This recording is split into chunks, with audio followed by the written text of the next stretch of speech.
संसदीय समिति है, लोक लेखा समिति, प्राक्कलन समिति, सरकारी उपक्रम समिति, याचिका समिति। इसका आंसर होगा ऑप्शन बी, प्राक्कलन समिति। प्राक्कलन समिति में कुल 30 सदस्य होते हैं, जबकि लोक लेखा समिति में 22 सदस्य, सरकारी उपक्रम समिति में 22 सदस्य और याचिका समिति में 15 सदस्य होते हैं।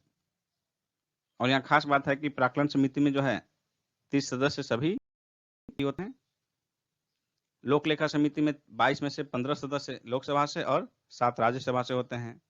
इसी प्रकार का प्रावधान सरकारी उपक्रम समिति में भी है कि 22 में से 15 सदस्य लोकसभा के और 7 सदस्य राज्यसभा से होते हैं। निम्न में से कौन सा सार्वजनिक व्यय पर संसदीय नियंत्रण का अंग नहीं है? इसका आंसर होगा ऑप्शन बी, भारत का नियंत्रक एवं महालेखा परीक्षक CAG। संसद की लोक लेखा समिति का मुख्य कार्य क्या है? इसका आंसर होगा ऑप्शन ए, शासन के वित्तीय लेखा एवं विनियम तथा कंट्रोलर एंड ऑडिटर जनरल की रिपोर्ट का परीक्षण करना। लोक लेखा समिति में निम्नलिखित सदस्य होते हैं, कौन सा सही आंसर होगा? इसका आंसर होगा ऑप्शन बी, लोक लेखा समिति में कुल 22 सदस्य होते हैं, 15 लोकसभा से और 7 राज्यसभा से। सर्वोच्च न्यायालय में तदर्थ न्यायाधीशों की नियुक्ति होती है जब न्यायालय के किसी सत्र के लिए न्यायाधीशों का कोरम, ऐसे समय में एडहॉक जज की नियुक्ति की जाती है। 13 का आंसर डी होगा।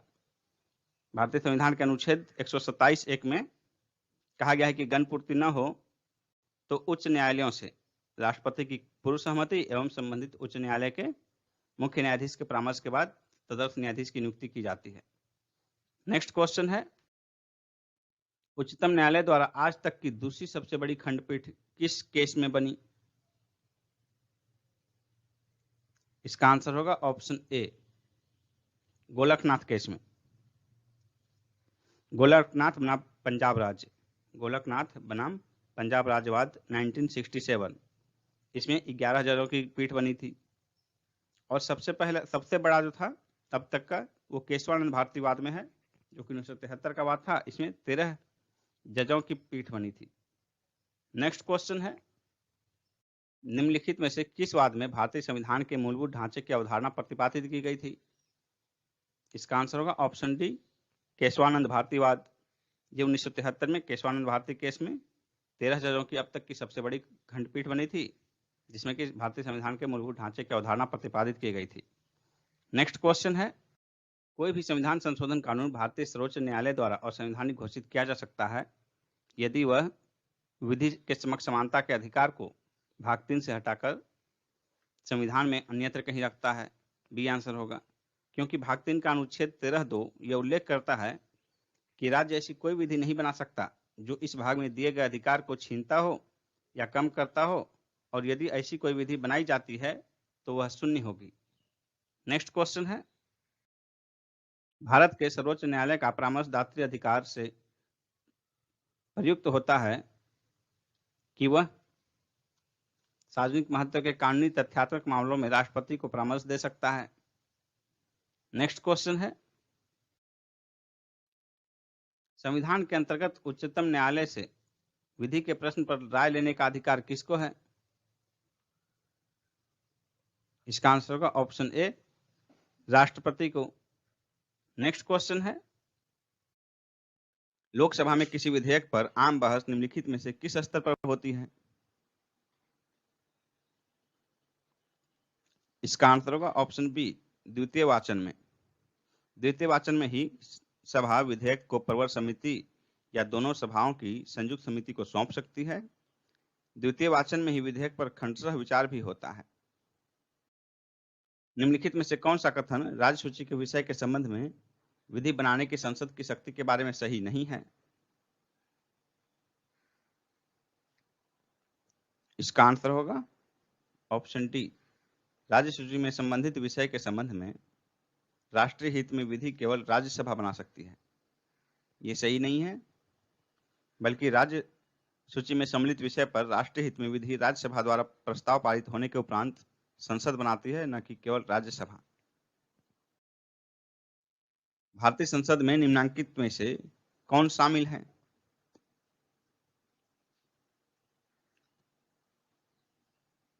इसका आंसर होगा ऑप्शन डी, राष्ट्रपति एवं दोनों सदन। अनुच्छेद 79 के अनुसार संसद राष्ट्रपति एवं दोनों सदनों से मिलकर बनेगी। यदि वार्षिक संघीय बजट लोकसभा द्वारा पारित नहीं होता है तो प्रधानमंत्री अपनी मंत्रिपरिषद का त्यागपत्र पेश कर देता है। वार्षिक संघीय बजट के लोकसभा द्वारा पारित न होने का तात्पर्य लोकसभा में सरकार के अल्पमत में आ जाने से है। ऐसी स्थिति में प्रधानमंत्री अपनी मंत्रिपरिषद का त्यागपत्र प्रस्तुत करेगा। बंदी बनाए गए व्यक्ति के मौलिक अधिकारों की रक्षा किस अनुच्छेद से प्रदत्त है? इसका आंसर होगा ऑप्शन डी, अनुच्छेद 22।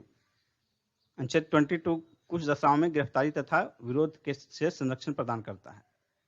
नेक्स्ट क्वेश्चन है, भारतीय संविधान का कौन सा अनुच्छेद भारत की विदेश नीति से संबंधित है?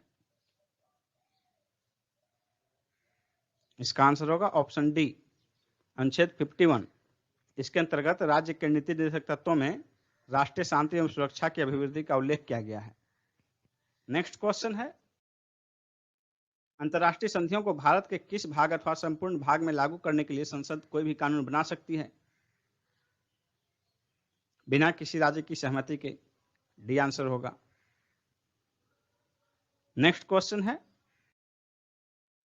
निम्नलिखित में से कौन संसद की अस्थायी समिति नहीं है? India's biggest fashion sale is back. Rock that print, pinch that dress. निम्नलिखित में से कौन संसद की अस्थायी समिति नहीं है? लोक लेखा समिति, आकलन समिति, अनुसूचित जातियों एवं अनुसूचित जनजातियों के कल्याण समिति, इनमें से कोई नहीं। इसका आंसर होगा ऑप्शन डी, इनमें से कोई नहीं। यानी कि ए बी सी तीनों जो है संसद की अस्थायी समिति है। निम्नलिखित कथनों में से कौन सा एक सही नहीं है? सर्वोच्च न्यायालय का गठन 1950 में हुआ, सही है, 28 जनवरी 1950 को हुआ। सर्वोच्च न्यायालय देश की उच्चतम अदालत है जिसमें अपील की जा सकती है, यह भी सही है। सर्वोच्च न्यायालय कोर्ट मार्शल को छोड़कर अन्य किसी भी उच्च न्यायालय या अदालतों की सुनवाई कर सकता है, ये गलत है। तो कौन सा सही नहीं है? तो आंसर हो जाएगा ऑप्शन सी, डी देखते हैं। सर्वोच्च न्यायालय कोर्ट मार्शल के साथ अन्य किसी भी उच्च न्यायालय या अदालतों में की सुनवाई कर सकता है, ये सही है। यानी कि कौन सा सही नहीं है? इसका आंसर हो जाएगा ऑप्शन सी। सशस्त्र सेना न्यायाधिकरण अधिनियम 2007 के प्रावधान के अनुसार कोर्ट मार्शल की अपील सर्वोच्च न्यायालय में की जा सकती है, इसलिए स्टेटमेंट सी गलत है। नेक्स्ट क्वेश्चन है, भारत के उच्चतम न्यायालय में न्यायाधीशों की संख्या में वृद्धि करने की शक्ति किसमें निहित है?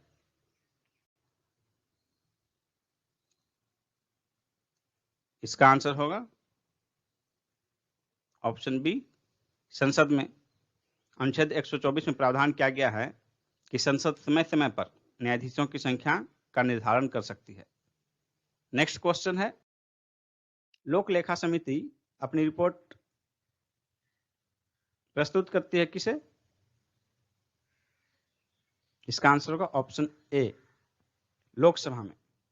लोक लेखा समिति अपनी रिपोर्ट लोकसभा में पेश करती है और लोकसभा स्पीकर को देती है रिपोर्ट।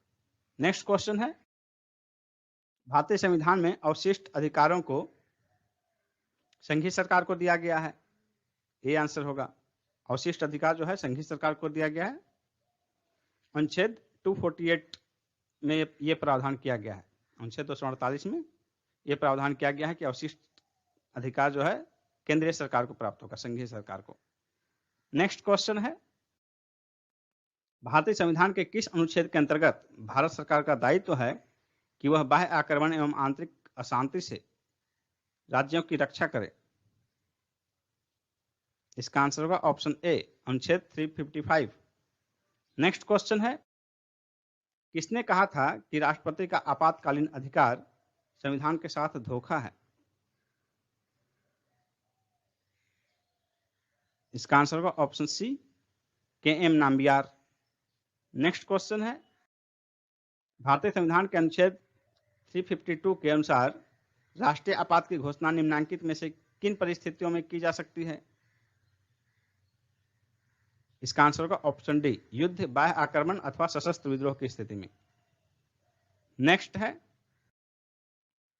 भारत के संविधान के अनुच्छेद 371 बी 371 ख में निम्न राज्य या राज्यों में से किसके लिए विशेष उपबंध प्रावधानित है? अनुच्छेद 371 बी 371 ख में असम के लिए, असम के जनजातीय क्षेत्रों के लिए विशेष प्रावधान प्रावधानित किया गया है इसमें। नेक्स्ट क्वेश्चन है, जिस समिति की अनुशंसा पर देश में पंचायती राज लागू किया गया उसके पंथ, इसका आंसर होगा ऑप्शन बी, बलवंत राय मेहता। बलवंत राय मेहता समिति ने 1957 ईस्वी में त्रिस्तरीय पंचायती राज व्यवस्था की सिफारिश की थी। इन्हीं की सिफारिश को स्वीकार करते हुए सबसे पहले राजस्थान में पंचायती राज शुरू किया गया और इसका उद्घाटन 2 अक्टूबर 1959 ईस्वी को राजस्थान के नागौर जिले में पंडित जवाहरलाल नेहरू, जो कि तत्कालीन प्रधानमंत्री थे, उनके द्वारा किया गया। नेक्स्ट क्वेश्चन है, दिनेश गोस्वामी समिति का संबंध किससे है? इसका आंसर होगा ऑप्शन बी, निर्वाचन सुधारों से। इस समिति ने लोकसभा के चुनाव में सरकारी निधियन की सिफारिश की थी। नेक्स्ट क्वेश्चन है, भारत में राष्ट्रीय विकास परिषद एनडीसी कब गठित की गई थी? इसका आंसर होगा ऑप्शन डी, 6 अगस्त 1952 को। नेक्स्ट है, भारतीय संविधान में जैसा निहित है निम्न में से कौन सा समानता के मौलिक अधिकार में सम्मिलित नहीं है? इसका आंसर होगा ऑप्शन डी, आर्थिक समानता। कानून के समक्ष समानता जो है ये अनुच्छेद 14 में है। सामाजिक समानता अनुच्छेद 15 में है। अवसर की समानता अनुच्छेद 16 में है। ये तीनों मौलिक अधिकार में है। आर्थिक समानता जो है मौलिक अधिकार में नहीं है। नेक्स्ट क्वेश्चन है, निम्नलिखित में से किस एक को नागरिकों के मौलिक अधिकारों का संरक्षक तथा भारत के संविधान का अभिभावक माना जाता है? इसका आंसर होगा ऑप्शन सी, उच्चतम न्यायालय। नेक्स्ट है, विधायी शक्तियों के केंद्र तथा राज्य के मध्य वितरण संविधान के निम्न अनुसूचियों में से किस एक में है? इसका आंसर होगा ऑप्शन बी, 7वीं अनुसूची में। अनुच्छेद 246 अनुच्छेद 246 के तहत केंद्र तथा राज्यों के मध्य विधायी शक्तियों के बंटवारे के लिए संघ सूची, राज्य सूची तथा समवर्ती सूची की व्यवस्था है, जिन्हें संविधान के 7वीं अनुसूची में वर्णित किया गया है। नेक्स्ट क्वेश्चन है, सरकार या आयोग निम्नलिखित संबंधों में से किसकी समीक्षा हेतु स्थापित किया गया था? इसका आंसर होगा ऑप्शन सी, केंद्र तथा राज्य के मध्य। नेक्स्ट क्वेश्चन है, भारत के नीचे दिए गए न्यायालयों में से किसे अभिलेख न्यायालय माना जाता है? इसका आंसर होगा ऑप्शन सी, उच्च न्यायालयों एवं उच्चतम न्यायालय को। अनुच्छेद 129 के तहत सर्वोच्च न्यायालय को और अनुच्छेद 215 के तहत उच्च न्यायालय को अभिलेख न्यायालय माना गया है। नेक्स्ट क्वेश्चन है, भारत के सर्वोच्च न्यायालय के कार्यवाहक मुख्य न्यायाधीश की नियुक्ति कौन करता है? इसका आंसर होगा ऑप्शन सी, राष्ट्रपति। और इसका प्रावधान संविधान के अनुच्छेद 126 में किया गया है, 126 में। नेक्स्ट क्वेश्चन है, लोक लेखा समिति अपनी रिपोर्ट किसे प्रस्तुत करती है? इसका आंसर होगा ऑप्शन बी, लोकसभा के स्पीकर को। नेक्स्ट क्वेश्चन है, संविधान सभा हेतु स्थापित मौलिक अधिकारों एवं अल्पसंख्यकों हेतु सलाहकार समिति के अध्यक्ष कौन थे? इसका आंसर होगा option B, Sardar Patel. Next है, निम्नलिखित में से कौन सा लक्षण भारतीय परिसंघ और अमेरिकी परिसंघ में समान रूप से पाया जाता है? इसका आंसर होगा ऑप्शन डी, संविधान के निर्वचन के लिए परिसंघीय उच्चतम न्यायालय। नेक्स्ट है, भारतीय संविधान के किस अनुच्छेद के अंतर्गत अखिल भारतीय सेवाओं का प्रावधान किया गया है? इसका आंसर होगा ऑप्शन सी, अनुच्छेद 312। अनुच्छेद 312 में प्रावधान किया गया है कि यदि राज्यसभा ने उपस्थित तथा मत देने वाले सदस्यों के कम से कम 2/3 बहुमत से समर्थित संकल्प से यह घोषित कर दिया है कि राष्ट्रीय हित में ऐसा करना आवश्यक है, तो संसद विधि द्वारा अखिल भारतीय सेवाओं के सृजन का हेतु उपबंध कर सकती है। नेक्स्ट क्वेश्चन है, सेवानिवृत्त होने के पश्चात सर्वोच्च न्यायालय के न्यायाधीश वकालत कर सकते हैं? इसका आंसर होगा ऑप्शन डी, किसी भी न्यायालय में नहीं। रिटायरमेंट के बाद जो है सुप्रीम कोर्ट के न्यायाधीश किसी भी न्यायालय में वकालत नहीं कर सकते हैं। अनुच्छेद 124(7) में प्रावधान किया गया है। अनुच्छेद 220 के तहत उच्च न्यायालय के न्यायाधीश सेवानिवृत्ति के पश्चात सुप्रीम कोर्ट या ऐसे अदर उच्च न्यायालय जिसमें उन्होंने न्यायाधीश का पद नहीं संभाला है उसमें वकालत कर सकते हैं। नेक्स्ट क्वेश्चन है, भारत में त्रिस्तरीय पंचायती राज व्यवस्था की सिफारिश किसके द्वारा की गई थी? इसका आंसर होगा ऑप्शन बी, बलवंत राय मेहता समिति द्वारा। नेक्स्ट है, प्रथम पंचायती राज व्यवस्था का उद्घाटन पंडित जवाहरलाल नेहरू द्वारा 2 अक्टूबर 1959 को कहाँ किया गया था? इसका आंसर होगा ऑप्शन सी, नागौर में, राजस्थान के नागौर में। नेक्स्ट है, 6 वर्ष की आयु से 14 वर्ष की आयु के बीच के सभी बच्चों को शिक्षा का अधिकार किस तरह का अधिकार है? इसका आंसर होगा ऑप्शन बी, मूल अधिकार है। 86वें संविधान संशोधन अधिनियम 2002 द्वारा संविधान के भाग 3 में यानी कि मौलिक अधिकार वाले क्षेत्र में अनुच्छेद 21 का जोड़ा गया, जिसके अनुसार राज्य 6 से 14 वर्ष की आयु के सभी बालकों को, बालक में मतलब मेल और फीमेल दोनों को निःशुल्क अनिवार्य शिक्षा की व्यवस्था करेगा। यह प्रावधान किया गया है अनुच्छेद 21 क में और ये जोड़ा गया है 86वें संविधान संशोधन अधिनियम 2002 द्वारा। नेक्स्ट क्वेश्चन है, भारतीय संविधान के अनुच्छेद 356 के अंतर्गत राष्ट्रपति शासन सर्वप्रथम कहां लागू किया गया था? इसका आंसर होगा ऑप्शन सी, पेप्सू में।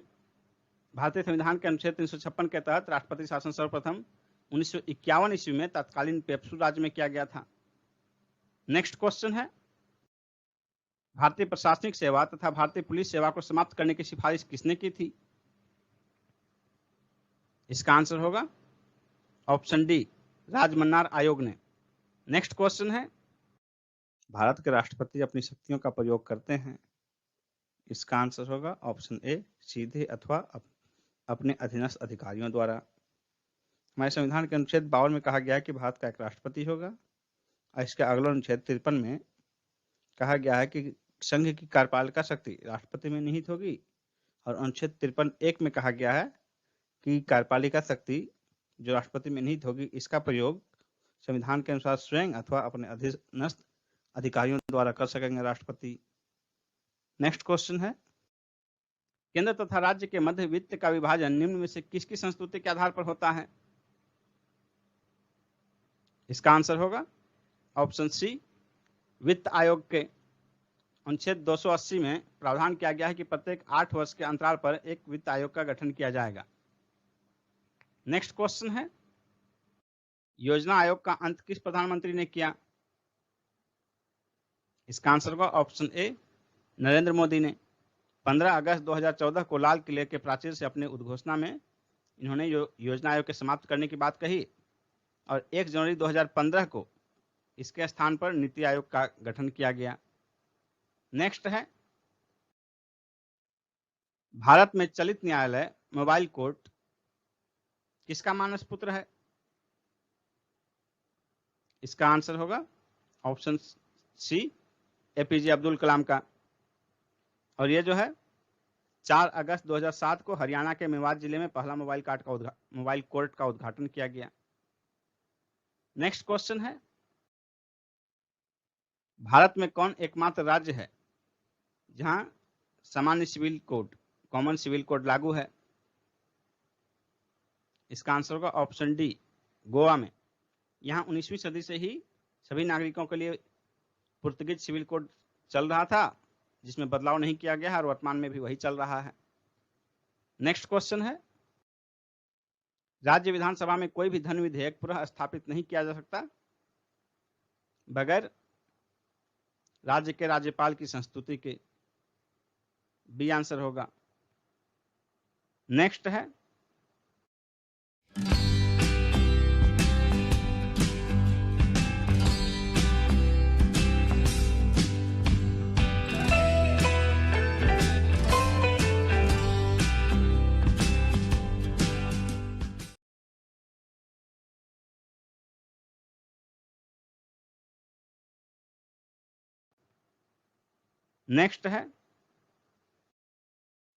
भारत में राष्ट्रपति का निर्वाचन किस प्रकार होता है?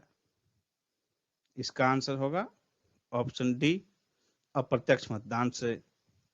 नेक्स्ट है भारत में राष्ट्रपति का चुनाव किया जाता है किस प्रणाली द्वारा किया जाता है? तो इसका आंसर होगा ऑप्शन बी, एकल हस्तांतरणीय मत प्रणाली द्वारा। नेक्स्ट है भारतीय संविधान के 70वें संशोधन द्वारा भारत के राष्ट्रपति के चुनाव में जिन 2 केंद्रशासित प्रदेशों को भाग लेने का अधिकार दिया गया है वे कौन से हैं? इसका आंसर होगा ऑप्शन बी, दिल्ली एवं पुडुचेरी। नेक्स्ट है निम्नलिखित में से कौन भारत के राष्ट्रपति के निर्वाचन हेतु निर्वाचक गण में सम्मिलित नहीं है? इसका आंसर होगा ऑप्शन डी, राज्यों के विधान परिषदों के निर्वाचित सदस्य। तो विधान परिषद के सदस्य राष्ट्रपति के निर्वाचन में शामिल नहीं होते हैं। नेक्स्ट है भारत के राष्ट्रपति चुने जाते हैं किनके द्वारा चुने जाते हैं भारत के राष्ट्रपति? इसका आंसर होगा ऑप्शन डी, राज्यसभा, लोकसभा और राज्यों की विधानसभाओं के निर्वाचित सदस्य द्वारा। यानी कि भारत के राष्ट्रपति के चुनाव में न ही मनोनीत सदस्य भाग लेते हैं और न ही विधान परिषदों के सदस्य भाग लेते हैं। नेक्स्ट है निम्न में से कौन राष्ट्रपति के चुनाव प्रकरण के लिए सही नहीं है? इसका आंसर होगा ऑप्शन डी, निर्वाचक मंडल के अपूर्ण होने के आधार पर राष्ट्रपति का चुनाव स्थगित किया जा सकता है। यह स्टेटमेंट सही नहीं है, बाकी 3 स्टेटमेंट सही है। निर्वाचक मंडल के अपूर्ण होने की स्थिति क्या हो सकती है? जैसे किसी राज्य में विधानसभा नहीं हो, भंग हो, तो इसके निर्वाचक मंडल में विधानसभा के सदस्य भी शामिल होते हैं, लेकिन किसी राज्य के विधानसभा के भंग होने की स्थिति में उस राज्य के विधायिका शामिल नहीं हो पाएगी। ऐसे स्थिति में निर्वाचक मंडल तो अधूरा होगा, लेकिन इस आधार पर राष्ट्रपति का चुनाव स्थगित नहीं किया जा सकता है। नेक्स्ट है भारत के राष्ट्रपति के उम्मीदवार के प्रस्ताव का अनुसमर्थन किया जाना चाहिए कम से कम कितने निर्वाचकों द्वारा? इसका आंसर होगा ऑप्शन सी, 50 निर्वाचकों द्वारा। 1997 से पूर्व इसमें अनुसमर्थक की संख्या 10 थी। नेक्स्ट है राष्ट्रपति के निर्वाचन में राज्य का मुख्यमंत्री मतदान करने के लिए पात्र नहीं होता है यदि? इसका आंसर होगा ऑप्शन सी, वह विधानमंडल में उच्च सदन का सदस्य हो, क्योंकि विधान परिषद यानी कि विधानमंडल का उच्च सदन जो है उसके सदस्य शामिल नहीं होते हैं। ऐसी स्थिति में यदि किसी राज्य का मुख्यमंत्री उच्च सदन का सदस्य हो तो वह राष्ट्रपति के निर्वाचक मंडल में शामिल नहीं होता है। नेक्स्ट है राष्ट्रपति के उम्मीदवार के लिए क्या आवश्यक नहीं है? इसका आंसर होगा ऑप्शन बी, पढ़ा लिखा हो। यानी कि बाकी 3 जो है वो राष्ट्रपति के उम्मीदवार के लिए आवश्यक योग्यता है, जैसे कि आयु 35 वर्ष हो, सांसद चुने जाने की योग्यता रखता हो, देश का नागरिक हो। ये तीनों राष्ट्रपति के लिए अनिवार्य योग्यता है। नेक्स्ट है एक सांसद अथवा विधानसभा का सदस्य राष्ट्रपति निर्वाचित हो सकता है, परंतु इसका आंसर होगा ऑप्शन सी, निर्वाचित होने के तुरंत उपरांत अपनी सदस्यता छोड़नी होगी। यानी कि जैसे ही कोई सांसद या विधानसभा का सदस्य राष्ट्रपति निर्वाचित होता है तो उसे अपने पूर्व की, जैसे कि सांसद है या विधायक है, तो उस पद को उसको छोड़ना पड़ता है। नेक्स्ट है भारतीय संविधान का कौन सा अनुच्छेद राष्ट्रपति के पद के लिए पुनः निर्वाचन की योग्यताएं निर्धारित करता है? इसका आंसर होगा ऑप्शन डी, अनुच्छेद 57। नेक्स्ट है अगर भारत के राष्ट्रपति के चुनाव में कोई विवाद होता है तो उस विवाद को सौंपा जा सकता है। किसे सौंपा जा सकता है? इसका आंसर होगा ऑप्शन सी, भारत के सर्वोच्च न्यायालय को। राष्ट्रपति के चुनाव के किसी भी विवाद का निपटारा सर्वोच्च न्यायालय में ही हो सकता है। नेक्स्ट क्वेश्चन है राष्ट्रपति 5 वर्ष तक अपने पद पर रहता है किस तिथि से? तो इसका आंसर होगा अपने पद ग्रहण की तिथि से। हम बिहार एजुकेशन सर्विसेज ज्वाइन करके समाज के हर वर्ग के लोगों को शिक्षित करना चाहते हैं। ना के टॉप टीचर्स के साथ घर बैठे होगी बीपीएससी की तैयारी। डाउनलोड करो टेक्स्ट बुक ऐप। तो इसका आंसर होगा अपने पद ग्रहण की तिथि से। नेक्स्ट क्वेश्चन है, भारत का राष्ट्रपति अपना त्याग पत्र किसको संबोधित करके देता है? इसका आंसर होगा ऑप्शन बी, उपराष्ट्रपति। अनुच्छेद 56(1) के क में कहा गया है कि भारत का राष्ट्रपति अपना त्याग पत्र उपराष्ट्रपति को संबोधित करके देता है और उपराष्ट्रपति इसकी सूचना तुरंत लोकसभा अध्यक्ष को देता है। नेक्स्ट क्वेश्चन है, भारत के राष्ट्रपति को उसके पद से हटाया जा सकता है, किसके द्वारा हटाया जा सकता है? तो इसका आंसर होगा ऑप्शन डी, संसद के द्वारा। अनुच्छेद 56 के खंड 1 के उपखंड 2 में कहा गया है कि संविधान का अतिक्रमण करने पर राष्ट्रपति को अनुच्छेद 61 में उपबंधित प्रक्रिया द्वारा उसके पद से हटाया जा सकता है। नेक्स्ट क्वेश्चन है, भारतीय संविधान के किस अनुच्छेद के तहत राष्ट्रपति पर महाभियोग चलाया जा सकता है? इसका आंसर होगा ऑप्शन डी, अनुच्छेद 61। अनुच्छेद 61 में जो है राष्ट्रपति पर महाभियोग लगाने की पूरी प्रक्रिया का वर्णन किया गया है। नेक्स्ट है, राष्ट्रपति पर महाभियोग का आरोप संसद के किस सदन द्वारा लगाया जा सकता है? इसका आंसर होगा ऑप्शन सी, संसद के किसी भी सदन के द्वारा। महाभियोग की प्रक्रिया का वर्णन अनुच्छेद 61 में है और अनुच्छेद 61(1) के अनुसार राष्ट्रपति पर महाभियोग का आरोप संसद का कोई भी सदन लगाएगा और अनुच्छेद 61 के खंड 3 के अनुसार दूसरा सदन उस आरोप का अन्वेषण करेगा या कराएगा। यानी एक सदन आरोप लगाएगा और दूसरा सदन उस पर अन्वेषण करेगा या कराएगा। नेक्स्ट क्वेश्चन है, भारत के राष्ट्रपति पर महाभियोग चलाने के लिए कम से कम कितने दिन की पूर्व सूचना होना आवश्यक है? इसका आंसर होगा ऑप्शन बी, 14 दिन। नेक्स्ट है, निम्नलिखित में से कौन सा भारत के राष्ट्रपति के निर्वाचक गण का तो भाग है किंतु उसके महाभियोग अधिकरण का भाग नहीं है? इसका आंसर होगा ऑप्शन डी, राज्यों की विधानसभाएं। राष्ट्रपति के निर्वाचक मंडल में विधानसभाएं तो सम्मिलित होती है, लेकिन महाभियोग प्रक्रिया में सिर्फ लोकसभा और राज्यसभा सम्मिलित होती है।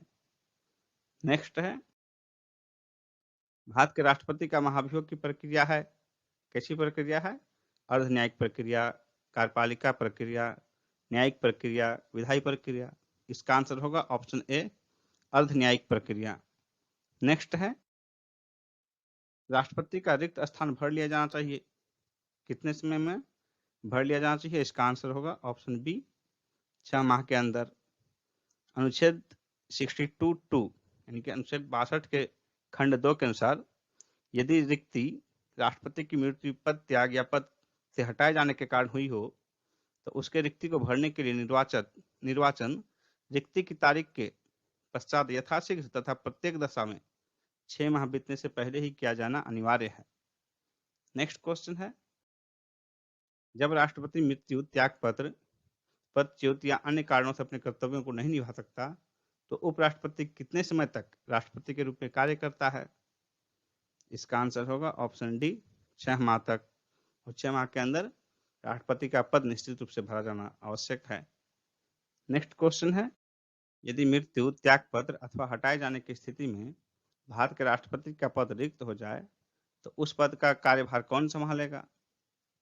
इसका आंसर होगा ऑप्शन सी, उपराष्ट्रपति। नेक्स्ट है, यदि भारत के राष्ट्रपति का पद रिक्त हो जाए और कोई उपराष्ट्रपति भी न हो तो निम्न में से कौन कार्यवाहक राष्ट्रपति होगा? इसका आंसर होगा ऑप्शन डी, भारत के सर्वोच्च न्यायालय का मुख्य न्यायाधीश। नेक्स्ट क्वेश्चन है, संविधान के निम्नलिखित अनुच्छेदों में से किस एक के अंतर्गत संघ की कार्यपालिका शक्ति राष्ट्रपति में निहित है? इसका आंसर होगा ऑप्शन सी, अनुच्छेद 53। नेक्स्ट है, भारतीय संविधान के निम्नलिखित में से किस एक संशोधन द्वारा राष्ट्रपति को कोई भी मामला मंत्रिपरिषद पुनर्विचार किए जाने के लिए वापस भेजने का अधिकार दिया गया है? इसका आंसर होगा ऑप्शन डी, 44वें संविधान संशोधन द्वारा। नेक्स्ट है, राष्ट्रपति लोकसभा को कब भंग कर सकते हैं? इसका आंसर होगा ऑप्शन सी, केंद्रीय मंत्रिमंडल की अनुशंसा पर। नेक्स्ट क्वेश्चन है, लोकसभा तथा राज्यसभा की संयुक्त बैठक किसके द्वारा आहूत की जाती है? इसका आंसर होगा ऑप्शन ए, राष्ट्रपति द्वारा। भारत के राष्ट्रपति से संबंधित निम्नलिखित कथनों में से कौन सा कथन सही नहीं है? तो इसमें जो आंसर होगा ऑप्शन बी, वह दोनों सदनों में चर्चा में भाग लेता है। ये गलत स्टेटमेंट है राष्ट्रपति से संबंधित, बाकी 3 स्टेटमेंट जो है वो सही हैं। नेक्स्ट है, भारत के राष्ट्रपति ने जिस एकमात्र मामले में अपनी वीटो शक्ति का प्रयोग किया था वह कौन सा है? इसका आंसर होगा ऑप्शन सी, भारतीय डाकघर संशोधन विधेयक। भारतीय डाकघर संशोधन विधेयक जो है 1986 में राष्ट्रपति ज्ञानी जैल सिंह ने इस पर वीटो शक्ति का प्रयोग किया था। नेक्स्ट क्वेश्चन है, निम्न में से किस राष्ट्रपति ने एक शक्ति का प्रयोग किया था जिसे संवैधानिक शब्दावली में जेबी निषेधाधिकार कहा जाता है? इसका आंसर होगा ऑप्शन सी, ज्ञानी जैल सिंह। ज्ञानी जैल सिंह ने डाकघर संशोधन विधेयक पर जेबी वीटो का प्रयोग किया था। नेक्स्ट क्वेश्चन है, भारतीय संविधान के किस अनुच्छेद के अंतर्गत राष्ट्रपति संसद के दोनों सदनों द्वारा पारित किसी बिल पर अपनी स्वीकृति रोक सकते हैं? इसका आंसर होगा ऑप्शन डी, अनुच्छेद 111। अनुच्छेद 111 में प्रावधान किया गया है कि राष्ट्रपति संसद के दोनों सदनों द्वारा पारित विधेयक पर स्वीकृति प्रदान करेंगे या अपनी स्वीकृति रोक सकते हैं या विधेयक को पुनर्विचार हेतु संसद सदनों को लौटा सकेंगे, लेकिन सिर्फ धन विधेयक के मामले में ही पुनर्विचार हेतु नहीं लौटाया जा सकता है। नेक्स्ट है, निम्न में से किस विषय पर राष्ट्रपति के लिए मंत्रिपरिषद की सलाह लेना आवश्यक नहीं है? इसका आंसर होगा ऑप्शन बी, विधेयकों पर स्वीकृति देना। नेक्स्ट है, भारत के संविधान के किस अनुच्छेद के अधीन भारत के राष्ट्रपति को अध्यादेश जारी करने की शक्ति प्राप्त है? इसका आंसर होगा ऑप्शन डी, अनुच्छेद 123। अनुच्छेद 123 के तहत भारत के राष्ट्रपति को अध्यादेश जारी करने की शक्ति प्राप्त है। इसे संसद के दोनों सदनों या किसी एक सदन के सत्र में न होने के दौरान जारी किया जा सकता है और इसका प्रभाव संसद द्वारा निर्मित कानून के समान ही होता है और राष्ट्रपति किसी भी समय अध्यादेश को वापस ले सकते हैं। नेक्स्ट क्वेश्चन है, राष्ट्रपति द्वारा जारी एक अध्यादेश संसद के सत्र शुरू होने के बाद कितने समय तक रखा जाना आवश्यक है? इसका आंसर होगा ऑप्शन बी, 6 सप्ताह। संविधान के अनुच्छेद 123(2) के उपखंड क में कहा गया है कि राष्ट्रपति द्वारा जारी अध्यादेश को संसद के सत्र शुरू होने के बाद 6 सप्ताह के अंदर अनुमोदित होना आवश्यक है। नेक्स्ट क्वेश्चन है, निम्नलिखित में से राष्ट्रपति किसकी नियुक्ति करता है? भारत का महान्यायवादी, नियंत्रक तथा महालेखा परीक्षक, राज्य के राज्यपाल, उपरोक्त सभी। इसका आंसर होगा ऑप्शन डी, उपरोक्त सभी। महान्यायवादी, नियंत्रक तथा महालेखा परीक्षक और राज्यपाल तीनों की नियुक्ति राष्ट्रपति द्वारा ही की जाती है। नेक्स्ट क्वेश्चन है, निम्न में से भारत का राष्ट्रपति किसकी नियुक्ति नहीं करता है? इसका आंसर होगा ऑप्शन ए, उपराष्ट्रपति, क्योंकि उपराष्ट्रपति का निर्वाचन किया जाता है।